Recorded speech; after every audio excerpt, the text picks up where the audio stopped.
நிதிஷ்குமார் தனக்கு அதிக இடங்கள் வேண்டும் என்றும் கேட்டார் அவர். அதாவது இந்த கூட்டணியில நிதிஷ்குமார் நான் கொஞ்சம் மேல இருக்கேன், பாரதிய ஜனதாவே கொஞ்சம் கீழே தான் இருக்கு. இவர் எல்ஜேபி எல்லாம் இரு, நான் போன்லாம் சொல்லல, டிமாண்ட் பட் பண்ணது நீ கேட்கிற அளவுக்கு எல்லாம் கொடுக்க முடியாது என்று சொல்லப்பட்டது. அவர் என்ன பண்ணாரு, வெளியில வந்தாரு. வந்து தன்னுடைய கேண்டிடேட்ஸ எங்கெல்லாம் நிதிஷ்குமார் நிக்கிறாரோ அங்கெல்லாம் நிறுத்தினார்.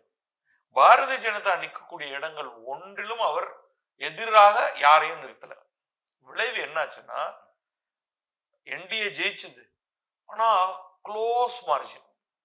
முதல்ல நிதிஷ்குமாருடைய கட்சி 40 சொச்சம் இடங்களுக்கு தான் வந்தது, பாரதிய ஜனதாவுக்கு 70க்கும் மேற்பட்ட இடங்கள்.